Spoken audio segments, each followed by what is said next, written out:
mirando. Y si viene y te deja...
Doncs la valoració és positiva perquè estrenem categoria, sabem que és complicat per nosaltres el canvi de categoria i poder acabar el partit amb un resultat positiu, amb els 3 punts aquí a casa, doncs molt contents per poder començar així i a veure com anirà el partit d'ara.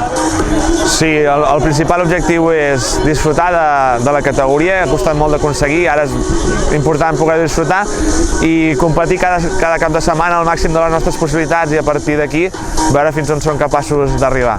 La clau de la possible permanència que puguem aconseguir passa per fer-nos forts a casa i intentar rascar tot el que puguem a fora i així ho intentarem. Per mi com a valoració molt positiva, tot i que el resultat és molt contundent, potser excessiu. La veritat és que és positiu perquè venim en quadro, estic orgullós dels nanos i quan una plantilla amb el futbol amateur no és una excusa nostra, és una excusa de tots. El futbol amateur sol ser algo general. El mes d'agost és un mes molt difícil, molta de la canalla que et juga treballa en hostaleria, a nosaltres, al Montblanc, a tots els clubs, és molt complicat. Jo seria més partidari de que la pretemporada fos el mes de setembre i la Lliga fos de l'1 de setembre al 30 de juny. El mes de juliol i agost és molt complex i per tant, amb el que han pogut treballar, amb el que han pogut venir a jugar aquí, hem estat molt competitius a la primera part, no tant a la segona. El rival també juga, ha estat superior.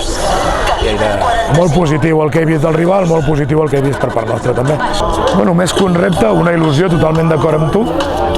I passa per mirar de disfrutar cada mes al màxim, cada partit al màxim, perquè esperem que no, però nosaltres som molt conscients de que som un dels candidats al descens i per tant hem de mirar de disfrutar, tot i que amb les derrotes com la d'avui fan mal, perquè cada derrota fa mal, però hem de viure la categoria des del punt de vista de gaudir-la i mirar d'anar creixent a mesura que evolucioni, que vagi avançant, i si som capaços de créixer lo suficient, competir-la per mirar de no baixar, i si no som capaços, mirar que l'experiència sigui positiva per a tots i que ens sumi en un futur. Bueno, s'ha fet a trossos, a bocins, de mica en mica, com s'ha pogut. El 50% treballa en hostaleria, encara no està... Hi ha molta gent que avui teníem 10 baixes, de les 23 fitxes. De les 10 baixes són massa jugadors. Llavors, amb els que han vingut estic molt orgullós, ja els he dit a l'acabar, només us puc donar les gràcies. I bueno, mirar d'anar recuperant jugadors poquet a poquet, aquesta setmana en recuperem 2, un ve ja de Galícia, un altre ve de vacances, 2 acaben el treball a la fàbrica i acaben els torns, per tant ja poden vindre a entrenar. En una setmana recuperarem 4 jugadors i durant el mes espero recuperar-ne els 10 ja, a veure si hi ha sort. A veure, nosaltres creiem que sense diners és complicat, però nosaltres creiem que podem. Hem fet una plantilla que és molt il·lusionant, no podem estar a l'alçada ara en aquest moment de la categoria per les circumstàncies, esperem estar-hi més endavant i si no som mereixedors de quedar-nos a la segona catalana sí que ens guanyem el respecte dels rivals a base de competir, de donar la cara, de no muntar un espectacle quan et veus superat pel rival, que el més fàcil és que la llengua, les cames, peguis patades, diguis tonteries. Respectar el rival quan ha estat superior també és molt important i també ensenya molt. Esperem que anem creixent a mesura que vagi evolucionant i siguem dignes, com a mínim, de guanyar-nos el respecte dels altres. Si al final de la temporada això va acompanyat d'una salvació, doncs serà sensacional. Ho buscarem i ho intentarem fins al final.